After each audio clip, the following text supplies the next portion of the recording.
காலை மெதுவாக ஆரம்பிக்கிறது. நகரம் இன்னும் முழுவதும் விழிக்கவில்லை.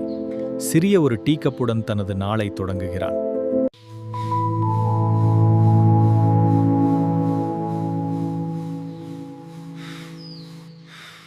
உடற்பயிற்சி முடிந்து அவன் வீட்டிற்கு திரும்புகிறான். சாதாரணமான ஒரு காலை உணவு அவனை காத்திருக்கிறது. சில நேரங்களில் வாழ்க்கையை நிலையாக வைத்திருப்பது இந்த சிறிய பழக்கங்கள்தான். வேலைக்கு செல்லும் நேரம்.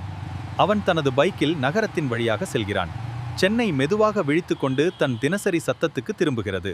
மெயின் ரோடு பக்கத்திலே புதுசா ஒரு பஸ் ஸ்டாண்ட் கவர்மெண்ட் இவ்ளோ சூப்பரா இருக்காங்க. கட்டிடமெல்லாம் அவ்ளோ பளிச்சுன்னு இருக்கு. பக்கத்திலே இந்த கவர்மெண்ட் கல்யாண மண்டபம் வந்தது ரொம்ப நல்ல விஷயமா போச்சு. ஏழை எளிய குடும்பங்களுக்கு இது ஒரு பெரிய உதவி. இந்த மாதிரி மாற்றங்கள் தான் ஊர் மேல ஒரு நல்ல நம்பிக்கையை கொடுக்கும். அப்பாவுக்கு உடம்பு சரியில்லை.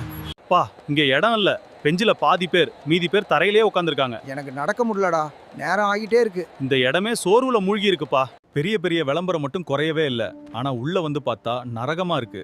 எங்க வரி பணத்துல ஏசி பஸ் ஸ்டாண்ட் கட்டுறீங்க. இந்த வெத்து பந்தாவெல்லாம் யாருக்கு வேணும்? பஸ் ஸ்டாண்ட், திருமண மண்டபம் இவையெல்லாம் வெறும் காட்சி பொருட்கள் தான். ஓட்டுக்களுக்கான அலங்காரங்களை விட உயிர்களுக்கான ஆதாரங்களே ஒரு சமூகத்தின் அவசர தேவை. மாற்றம் என்பது அடியிலிருந்தே துவங்க வேண்டும்.